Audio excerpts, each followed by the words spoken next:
자, 지도를 보면 페이지 수는 없지만, 자, 지도. 예수님의 생애, 태어나서 공생의 전까지 라고 하는, 요 자료 보시면, 여기 제일 큰 동그라미 있잖아요. 네, 여기 예루살렘 밑에 여기가 작은 동네가 베들레헴이라는 곳입니다. 여기에 이렇게 되어 있습니다. 그래서 오늘 베들레헴에 대해서 얘기를 하는데, 우리가 이 로드 투어를 시작하기 전에 하나님의 계획을 좀 들어봐야 되잖아요. 그렇죠? 하나님이 어떻게 베들레헴의 이 지명을 우리에게 허락하시는지 한번 성경 속에서 예수님 왜 베들레헴 이런 얘기를 하는지 이 지점에 대해서 첫 번째 장소 베들레헴에 대해서 한번 보려고 합니다. 자, 시작해 보겠습니다. 자, 준비 시작.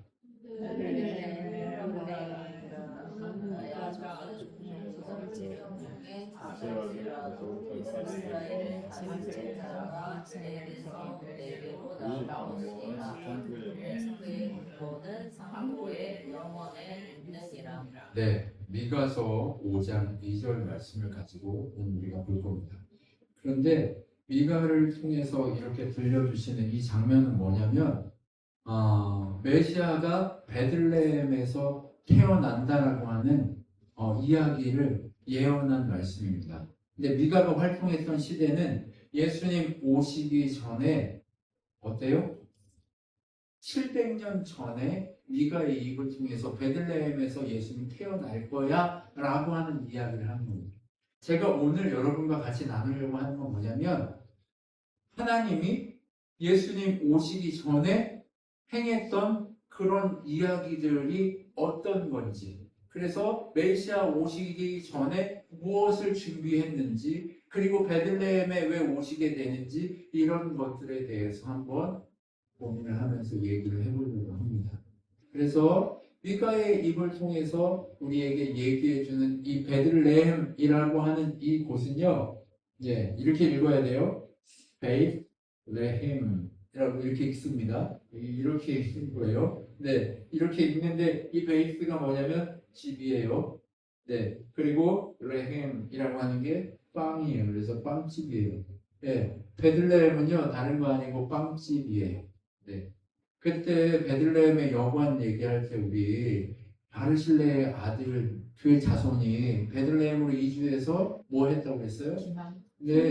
여관했다고 했잖아요. 그 여관했던 베들레헴의 그 집이 뭐예요? 빵집이었어요. 빵집. 베들레헴에 이 빵집에 오실 거라고 예수님이 빵 먹으러 이 땅에 오시나요? 아니요. 산떡이신 예수님이 빵이라고 하는 그곳에서 태어나서 세상의 빵이 빵이냐 아니면 진짜 예수님이 빵이냐에 대한 그것을 하나님이 말씀하시기 위해서 베들레헴에 보내시는 거예요. 그 베들레헴에 예수님이 오신 거예요. 하나님이 이 베들레헴에 오실 것을 예언하는 예수님 오시기 전에 700년 전 히스기야 시대에 활동했던 미가를 통해 어디에 태어날지까지 이렇게 명확하게 설명해 주는 거예요. 그런데 베들레헴이 성경에 두 동네가 있는 거 아세요? 성경이 베들레헴이 두 곳이 있어요. 오늘 여기 지도에는 안 나와 있지만 베들레헴은 두 곳입니다. 어디에 나오냐면 스불론 지역에서 여호수아 19장에 보면 이렇게 되어 있어요. 또 갓닷과 나할랄과 시므론과 이달랴와 베들레헴이니 모두 12성읍과 그 마을들이니라. 16절에 보면 스불론 자손이 그들의 가족대로 받은 기업이 이러하니라 라고 하면서 베들레헴이 스불론 지경에 또 하나가 있는 걸 봐요. 스불론 지경은 어디냐면 이 지도에 보시면 여기 나사렛 있지요? 이쪽 지역, 여기 위쪽 지역입니다. 그래서 스불론 지역은 위쪽이에요. 그래서 위쪽 베들레헴과 그 다음에 룻기에 보면 사사들이 치리하던 때에 그 땅이 흉년이 드니라 유다 베들레헴의 한 사람이 그의 아내와 두 아들을 데리고 모압 지방에 가서 거류하는데 라고 하는 이 베들레헴. 성경에 두 개의 베들레헴이 있습니다. 신기하죠? 전혀 안 신기하고요. 네, 뭐 두 개가 있건 세 개가 있건 나랑 뭔 상관이냐. 그냥 베들레헴에 오면 근데 어느 베들레헴인지 알아야 될 거 아니에요. 그렇죠? 그런데 예수님 네, 네. 그러니까 우리가 어디 베들레헴인지 알아야 되기 때문에 하나님이 어디 베들레헴을 얘기하는지를 봐야 되는 겁니다. 근데 베들레헴은 어디 베들레헴이냐? 다른 베들레헴 아니에요. 유대 베들레헴, 유다 지파의 베들레헴으로 보내셨습니다. 미가가 베들레헴 에브라다야 너는 유다 족속 중에 작을지라도 이스라엘을 다스릴 자가 내게서 나올 것이라 그의 근본은 상고의 영혼에 있느니라 라고 얘기합니다. 에브라다는 어떤 걸 상징하냐면 에페라타 이렇게 읽어요. 예, 근데 에브라다라고 하는 이거는 뭐냐면요, 젖과 꿀이 흐르는 비옥한 땅을 상징합니다. 네, 그리고 뭐요? 풍성하고 가산에 대해서 얘기합니다. 여러분, 야곱이 자손들을 축복할 때 누구에게 얘기했어요? 요셉에게 풍성한 그 축복이 내려졌어요? 아니면 누구에게? 유다의 자손에서 사자가 올 것이다라는 그 얘기를 했단 말이에요. 바로 유다 자손의 메시아가 올 것을 계속해서 얘기하고 있는 거예요. 그 얘기가 어떻게 돼요? 에브라타라고 하는 이 풍성하게 채우시는 그 의미로 에브라타라고 하는 것을 붙여서 어디 베들레헴이라는 걸 상징적으로 얘기해줘요? 스불론 아니고 유다 베들레헴. 끝까지 누가 남았어요? 이스라엘이 멸망할 때 유대가 남았잖아요. 유다가. 스불론이 남은 게 아니에요. 유다가 남았어요. 왜요? 성전 옆에 베들레헴에 예수님 모셔야 하기 때문에 그들이 잘나서가 아니에요. 유다 지파가 끝까지 남으면서 명목을 이어서 예수님이 다윗의 자손으로 올 수 있게끔 하기 위해서 바로 그 지경, 바로 유대 베들레헴으로 지정하신 거예요. 베들레헴은요 다른 곳이 아니에요. 하나님의 축복의 터전으로 보내시는 거예요. 거기서 생명이 시작되는 거예요.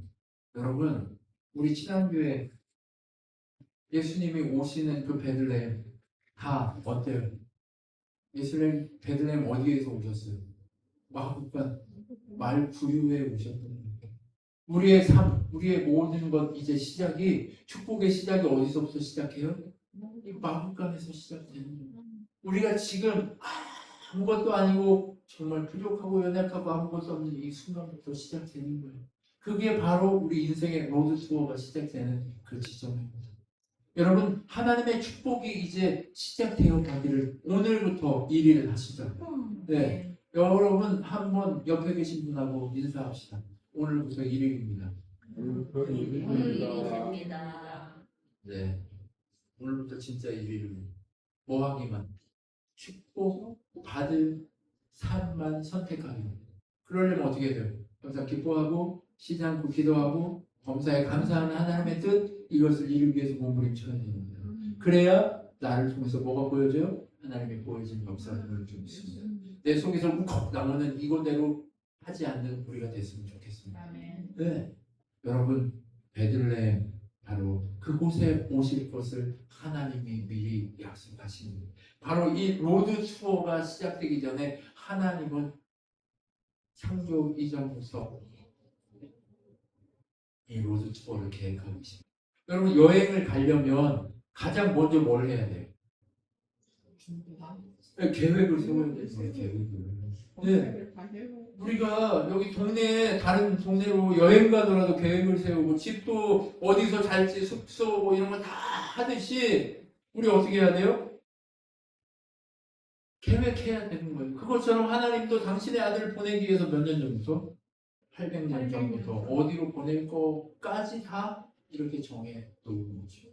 그런데 그렇게 정해 놓으신 그 메시아가 온다고 했는데 누가 올 거냐라고 하는 거를 성경은 계속해서 얘기하고 있습니다.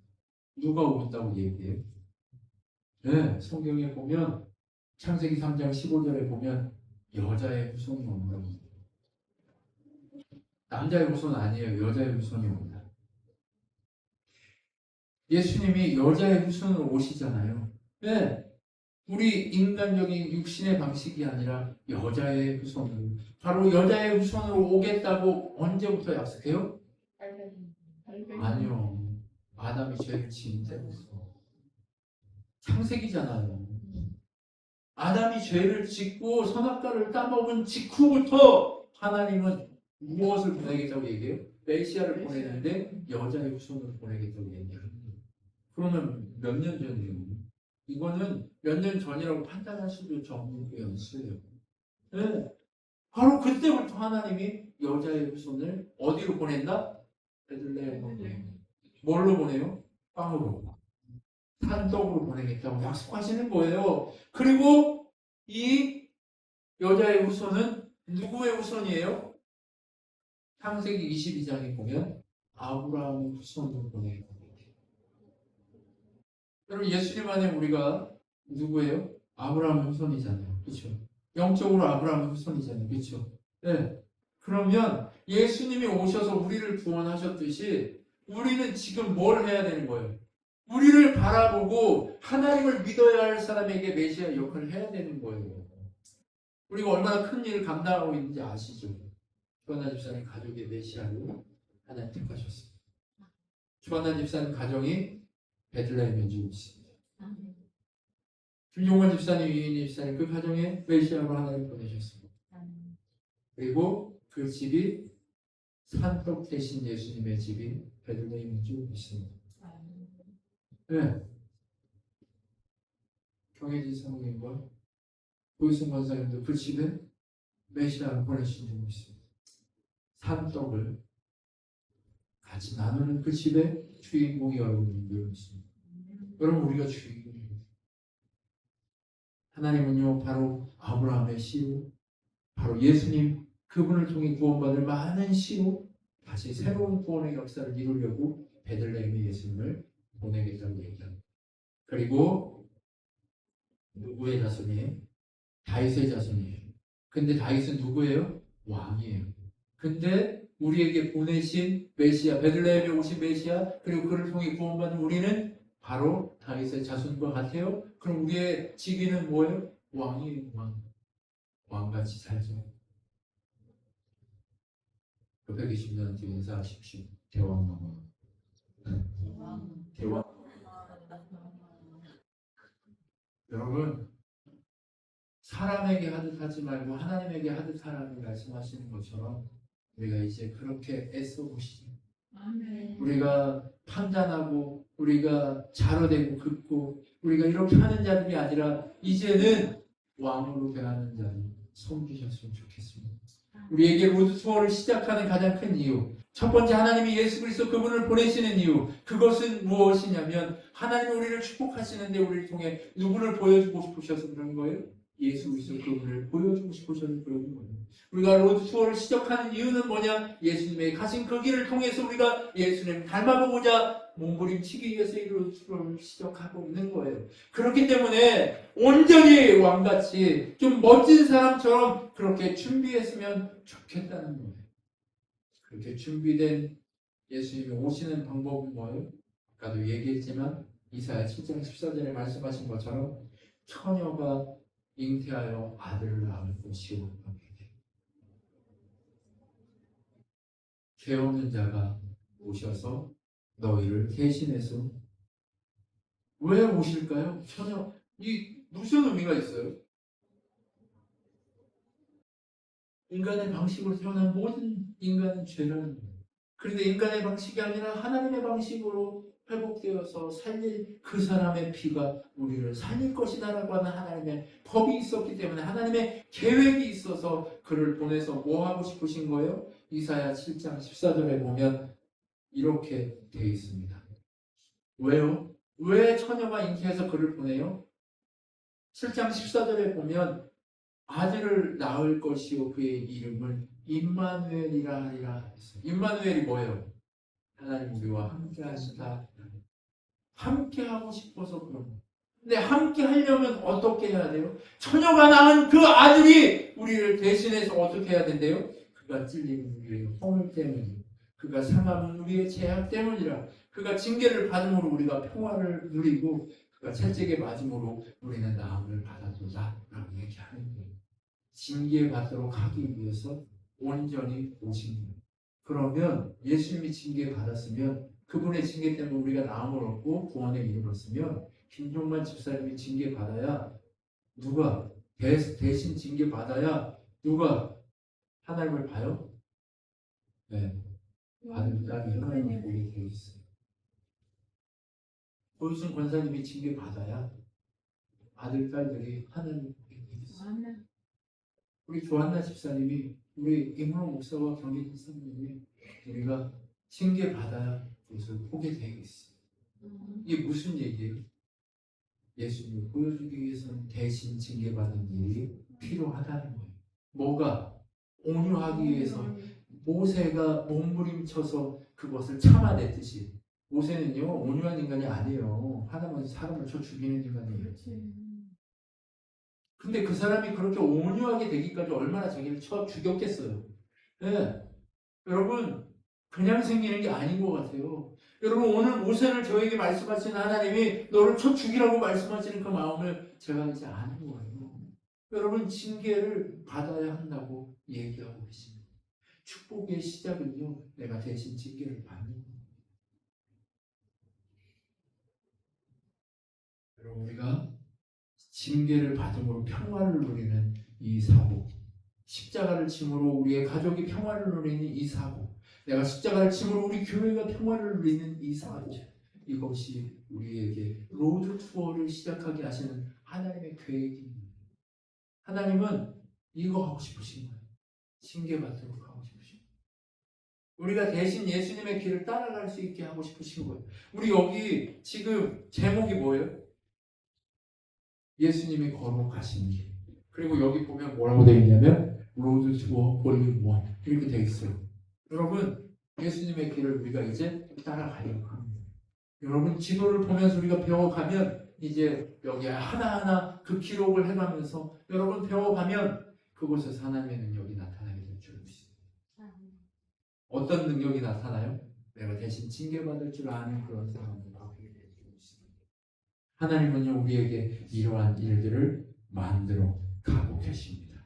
그렇게 스스로 예수님을 위해 정말 당신의 자녀들을 위해 정말 하나님의 나라를 위해 내가 대신 징계받을 줄 아는 자로 바뀌면 하나님은 우리에게 어떤 방식으로 이 징계받을 수 있게 해주시는지 또 그것도 알아야 되잖아요. 그렇죠?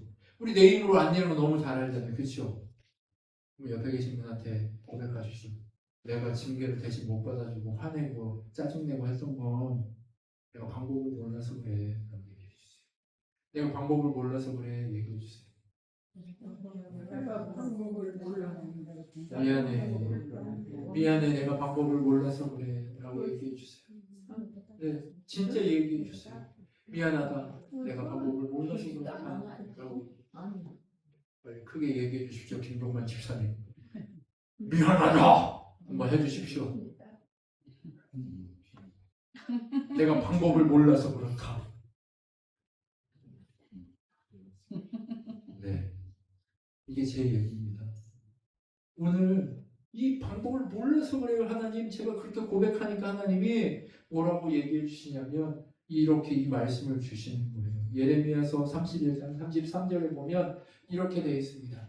그러나 그날 후에 내가 이스라엘 집과 맺을 언약, 새 언약이거든요. 이러하니 예수님을 통해 많이 얻어지는 새 언약은 이러하니 곧 내가 나의 법을 그들의 속에 두며 그들의 마음에 기록하여 나는 그들의 하나님이 되고 그들은 내 백성이 될 것이라 여호와의 말씀이라. 이제 언약하는 거예요. 하나님하고 언약하는데 어떤 방식으로 언약하냐? 요엘서 2장에 보면 이렇게 되어 있습니다. 그 후에 내가 내 영을 만민에게 부어주리니 너희 자녀들이 장래일을 말하며 너희 늙은이는 꿈을 꾸며 너희 젊은이는 이상을 볼 것이며. 무슨 얘기예요? 하나님의 성령으로 너희들 그렇게 할 수 있게 하겠다라고 하는 거예요. 하나님 성령의 통치 받아야 한다라고 하는 거예요. 우리가 대신 십자가 지려면 어떻게 해야 된다고요? 성령 충만함으로 통치 받아야 되는 거예요. 여러분 나는 성령 충만 안 해가지고 내가 못했어라고 이거 저기 면죄부를 주려고 이 말씀 드리는 게 아니에요.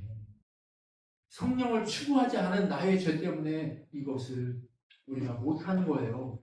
왜 미안하다 내가 얘기해야 되냐? 하나님의 성령의 방식으로 하지 않은 나의 모습 때문에 미안하다 해야 되는 거예요. 내 가족들에게, 내 성도들에게 여러분 미안합니다. 나의 가족들에게 미안합니다. 내가 성령을 추구하지 않고 내 욕심을 추구했습니다. 라고 얘기하라고 하나님이 이 말씀을 하십니다. 선언하라는 거예요. 내가 잘못하고 있는 걸 선언하라는 거예요. 내가 잘하고 있는 걸 선언하라는 게 아니라 내가 잘못하고 있습니다를 선언하라는 거예요. 무엇을 잘못하고 있어요? 하나님을 추구하지 않은 그것, 하나님의 성령의 뜻대로 하지 않은 그것을 잘못했다는 거예요. 우리 로드 투어의 시작, 축복의 시작은 여기서부터 하는 겁니다. 여러분, 우리 이제 언약합시다. 이렇게 약속해서 한번 할까요? 손을 앞으로 이렇게.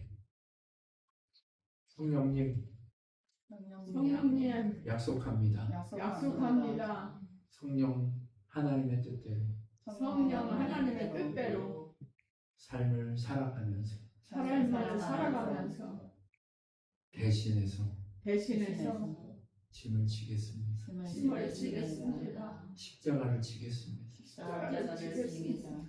네, 이제 도장 찍으세요. 이제 옆에 계신 분하고 이제 우리 했으니까 도장 찍으세요.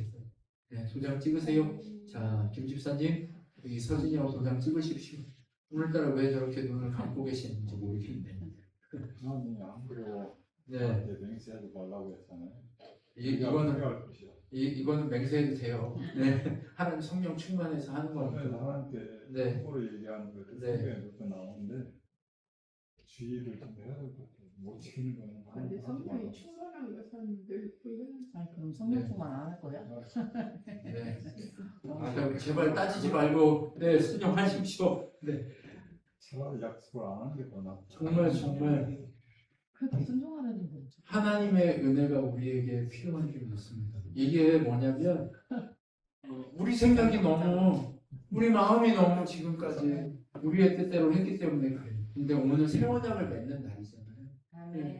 하나님이 새 언약을 맺으시겠다고 하는 거예요. 맺으시겠다고 하는데 뭘로 맺겠다? 하나님의 성령으로 맺는데 너희가 하나님 성령의 뜻대로 추구하라고 하는 거예요. 근데 제가 아까 얘기했잖아요. 그 어플 얘기했잖아요.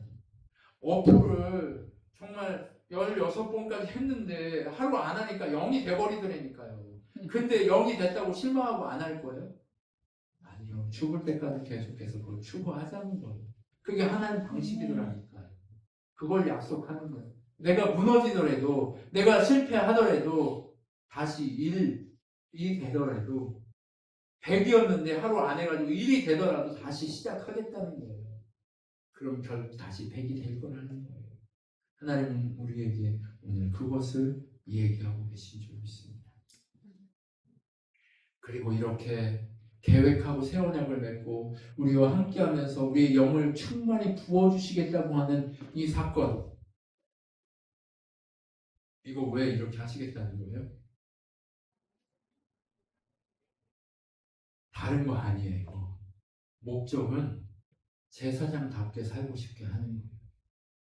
주의 백성답게 살고 싶게 하는 거예요. 하나님은요, 우리를요, 늙은이로 부르지 않아요. 항상 뭘로 부르겠다고 얘기하면 주의 청년들이 즐거이 옷을 입고 헌신하니 이렇게 얘기해요. 아니, 청년만 즐거이 옷 입고 헌신하나요? 아니요, 모든 인류가 하나님의 모든 지체로 부름받은 그 정말 하나님의 충만한 은혜의 능력으로 세워진 그 사람으로 불러서 온전히 제사장답게 살게 하시겠다는 거예요. 우리 겉은요, 날마다 어떻게 해요? 네, 늙어져요. 못생겨져요.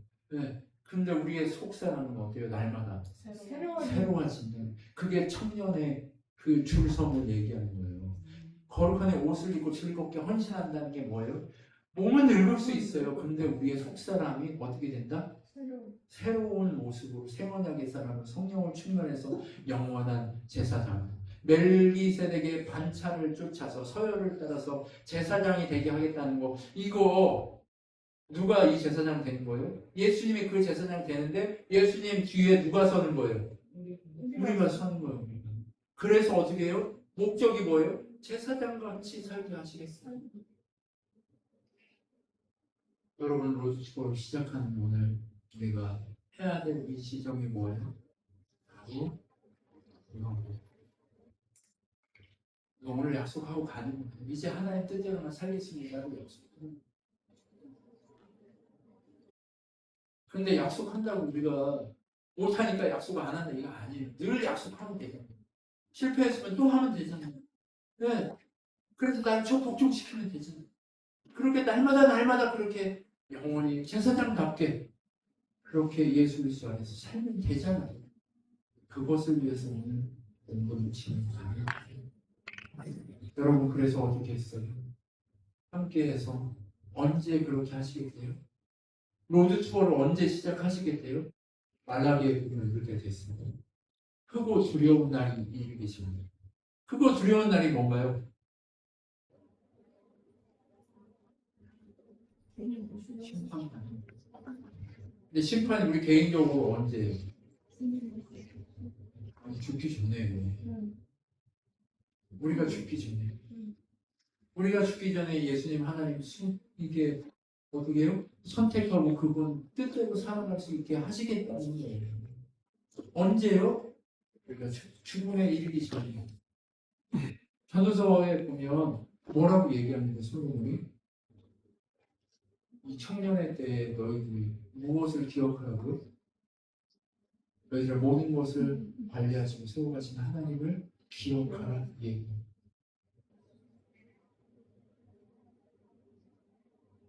그럼 무엇 때문에 고민하세요? 무엇 때문에 머뭇거리세요? 무엇이 여러분에게 율법에 대해서 작용하고 있어요? 내가 하나님을 보여주는 것이며 내가 죽기까지 복종하겠다고 하는 게 우리의 신앙 아니에요? 그럼 죽음을 내놓아서 뭘 자꾸 머뭇거리세요? 생명을 내놓았는데 뭘 머뭇거리세요? 또 오늘 시작하시라는 거예요. 머뭇거리지 않고 시작하셨으면 좋겠어요. 그리고 언제 엘리야를 먼저 보내겠다고 약속해요. 우리에게 축복의 징조를 보이시겠다고 약속해요. 로드 투어를 시작하기 직전에 하나님의 그 징조들을 보이고 하나님의 능력으로 일하시겠다고 약속하고 있는 거예요. 여러분 그렇기 때문에 우리가 해야 될 일이 뭐예요? 자꾸 나의 고집과 나의 생각과 나의 마음과 나의 뜻을 자꾸 깨트리고 내려놓고 내 안에 있는 향의 옥합이라고 하는 그 모든 것을 깨트려서 누구 앞에 엎드려야 돼요? 주님 앞에 엎드리는 것이 중요해요. 주님 앞 그렇게 엎드리게 하시는 하나님 앞에 온전히 순종하면서 나아갈 때 하나님이 그 일을 성취하시겠다고 얘기 말씀하십니다. 이사야 46장에 보면 이렇게 얘기합니다. 너희는 예정일을 기억하라. 나는 하나님이라. 나 외에 다른 이가 없느니라. 나는 하나님이라. 나 같은 이가 없느니라. 내가 시초부터 종말을 알리며 아직 이루지 아니한 일을 예적부터 보이고 이르기를 나의 뜻이 설 것이니 내가 나의 모든 기뻐하는 것을 이루리라 하였노라 라고 얘기합니다. 여러분 하나님이요 우리에게 이 로드 투어를 시작하면서 무엇을 약속해요? 하나님 기뻐하시는 일을 성취하겠다는 거예요. 여러분 우리가 그것을 성취하면서 가셨으면 좋겠어요. 성취하실 하나님을 바라보면서 가셨으면 좋겠어요. 감사하고 기뻐하고 그런데 신뢰하고 기도하면서 하나님의 뜻대로 살기 위해서 하나님 기쁘시게 하는 그 일을 위해서 몸부림치게 하는 이 시간 우리 선생님이 됐으면 좋겠어요. 오늘 우리에게 필요한 건 이제 시작합니다. 이제 하나님이 세워냐고 우리에게 주신 은혜를 붙들고 하나님 성령을 축복하는 살기로 결심하고 시작합니다. 이 시작이에요.